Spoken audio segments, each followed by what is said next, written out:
মেহেরপুরের সকল ব্যবসা বাণিজ্য থেকে শুরু করে এখানে অনেক লোক মানে জুয়ার সঙ্গে জড়িত, সমস্ত কিছুই তার পরিবার নিয়ন্ত্রণ করত।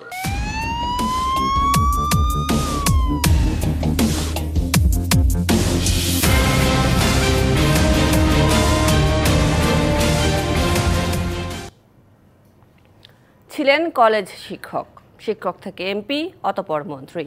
জনপ্রশাসন মন্ত্রণালয়ের দায়িত্ব পেয়ে মেহেরপুরে সবকিছুর নিয়ন্ত্রক হয়ে ওঠেন অধ্যাপক ফরহাদ হোসেন। স্ত্রী, ভাই ও বোন জামাইকে রাজনীতিতে পদায়ন করে কায়েম করেন পরিবারতন্ত্র। এছাড়া কুষ্টিয়া, চুয়াডাঙ্গা সহ আশেপাশের জেলার ঠিকাদারি, নানা কাজ, নানান বরাদ্দ, নিয়ন্ত্রণ সহ সবকিছুই চলে যায় ফরহাদ পরিবারের মুঠোয়। এভাবে গড়েছেন হাজার কোটি টাকার সম্পদ, পাচার করেছেন দেশের বাইরেও। 2014 সালে এমপি নির্বাচিত হন ফরহাদ হোসেন। শিক্ষক থেকে এমপি হয়ে বদলে যেতে থাকেন তিনি। 2015 সালে জেলা আওয়ামী লীগের সভাপতি নির্বাচিত হন। 2018 সালে দায়িত্ব পান জনপ্রশাসন প্রতিমন্ত্রীর। সবশেষ 2014 সালে আওয়ামী লীগ সরকার গঠন করলে একই মন্ত্রণালয়ে পূর্ণমন্ত্রী হন ফরহাদ। স্থানীয়দের অভিযোগ, গুরুত্বপূর্ণ মন্ত্রণালয়ের দায়িত্ব পাওয়ার পরই বেরিয়ে আসতে থাকে ফরহাদ হোসেনের আসল রূপ। পুরো জেলায় একচ্ছত্র আধিপত্য বিস্তার করেন তিনি। স্বজনদের গুরুত্বপূর্ণ পদ দিয়ে কায়েম করেন পরিবারতন্ত্র।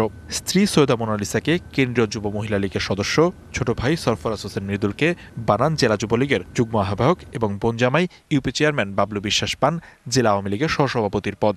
মেহেরপুর সহ আশপাশের কয়েকটি জেলায় ছড়ি ঘোরাতেন তারা।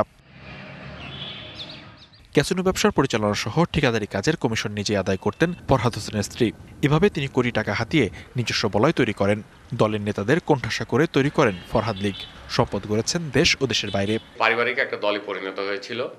মেহেরপুরের সকল ব্যবসা বাণিজ্য থেকে শুরু করে এখানে অনেক লোক মানে জুয়ার সঙ্গে জড়িত, সমস্ত কিছুই তার পরিবার নিয়ন্ত্রণ করত। বাংলাদেশের সবচাইতে বড় ক্যাসিনোর সিন্ডিকেট হচ্ছে মেহেরপুর জেলায়।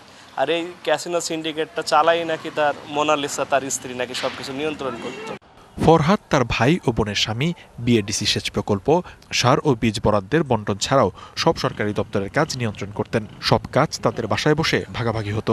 এভাবে বঞ্চিত হয়েছেন সাধারণ ব্যবসায়ীরা। বিএডিসির মুজিবনগর প্রকল্প নামে একটি প্রকল্প আছে। এই প্রকল্প সমস্ত ঠিকাদারি কাজ তাদের মাধ্যমে নিয়ন্ত্রণ হতো এবং তাদের পরিবার, তার ওয়াইফ এবং তার ভাই এটা নিয়ন্ত্রণ করতেন। আমরা কিন্তু জানতামই যে মন্ত্রী পরিবারের একটা বড় পার্ট নেওয়ার পরে যা যৎসামান্য সেটা আমরা পাইতাম।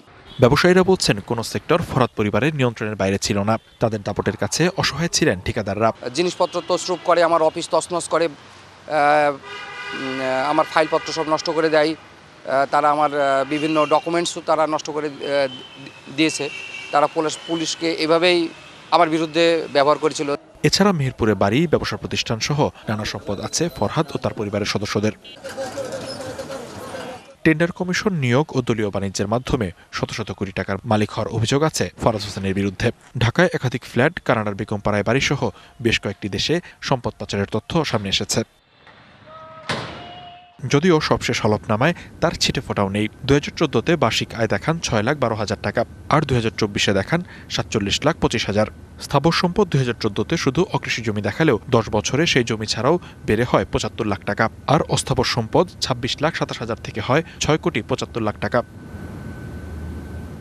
সরকারি ত্রাণের টাকার মালামাল আত্মসাতের অভিযোগে ফরহাদ হোসেনের বিরুদ্ধে মামলা করেছে দুদক। সরকার পতনের পর গ্রেপ্তার হয়ে কারাগারে আছেন সাবেক জনপ্রশাসন মন্ত্রী Farhad Hossain. DBC news desk. অধ্যাপক এবং সাবেক মন্ত্রী ফরহাদ হোসেনের দুর্নীতির বিষয়ে আরো বিস্তারিত জানার চেষ্টা করব আমরা। আমাদের সাথে মেহেরপুর থেকে অনলাইনে যুক্ত হয়েছেন মেহেরপুর জেলা সুজনের সাধারণ সম্পাদক সৈয়দ মোহাম্মদ জাকির হোসেন।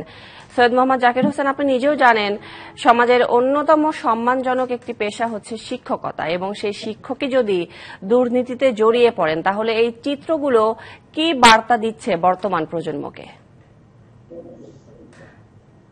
অসংখ্য ধন্যবাদ ডিবিসি নিউজকে এবং আপনাকে। শুভ সন্ধ্যা, শুভেচ্ছা এবং নববর্ষের শুভেচ্ছা। আসলে বিষয়গত আমি নিজে একজন শিক্ষক।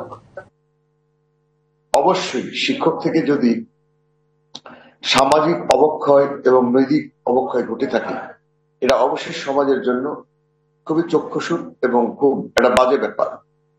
সেক্ষেত্রে একজন শিক্ষক হিসাবে চলাফেরা, সেটা রাজনৈতিক বলেন আর অর্থনৈতিক বলেন, অবশ্যই নিজেকে নিয়ন্ত্রণ ভাবে চলাটা উচিত বলে আমি মনে করি।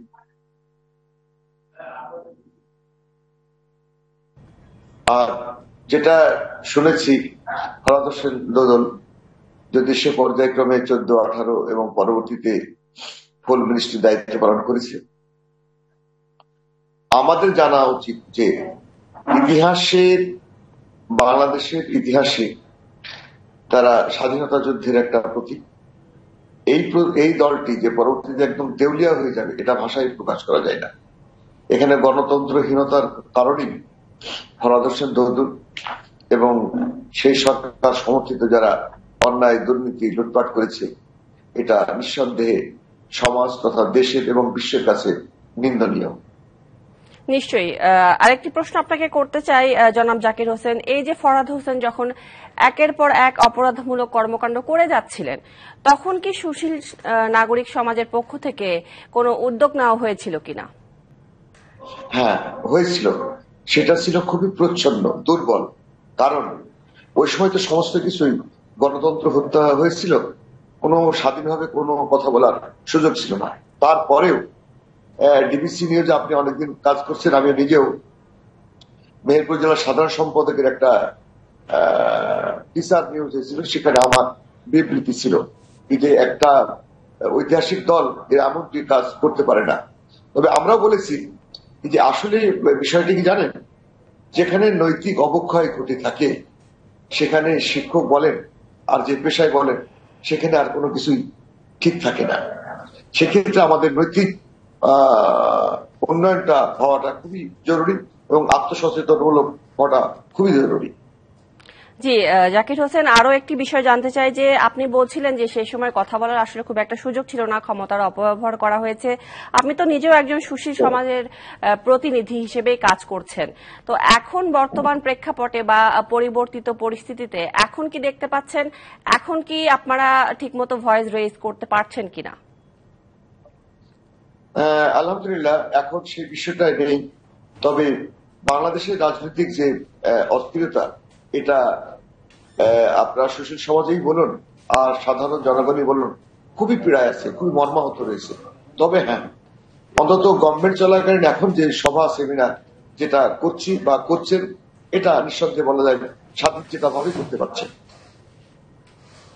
জি জাকির হোসেন, আরো একটি বিষয় জানতে চাই যে নতুন করে যেন কোনো এ ধরনের অপকর্ম বা অপরাধমূলক কর্মকাণ্ড না সংগঠিত হয়, সে ব্যাপারে নাগরিক সমাজের পক্ষ থেকে কি কি উদ্যোগ নেওয়া প্রয়োজন বলে আপনি মনে করেন? ধন্যবাদ।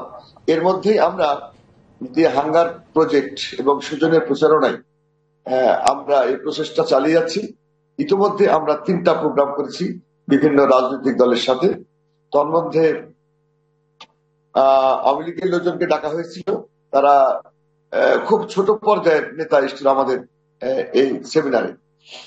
যারা বড় বড় বাঘা, যারা নিয়ন্ত্রণ করতো অনৈতিকভাবে, তারা কিন্তু আমাদের এই সেমিনারে যোগদান করেনি। তারপরে যে সমস্ত রাজনৈতিক নেতারা এসেছিল তাদের কাছে আমরা কমিটেড এবং তারাও আমাদের কাছে কমিটেড। আমরা যদি কোনো ক্ষমতায় যাই কোনোদিন, মানে যে দলই আসুক না কেন, তারা বলছে কি যে আমরা এই ধরনের কাজ থেকে বিরত থাকবো এবং দেশের জন্য কাজ করব। এটাই তাদের মানে ছিল, প্রতিজ্ঞা ছিল। এবং এর জন্য আমাদের সুজনের পক্ষ থেকে আমরা তাদেরকে ধন্যবাদ জ্ঞাপন করেছি। জি জাকির হোসেন, আপনাকে অসংখ্য ধন্যবাদ আমাদের আয়োজনে যুক্ত হবার জন্য। আপনাদেরকে অসংখ্য ধন্যবাদ। এমনটি ভালো কোনো কাজ করলে আমি আপনাদের পাশে আছে, সুজন আপনাদের পাশে আছে। আপনাদের অসংখ্য ধন্যবাদ। শুভরাত্রি। নিশ্চয়ই।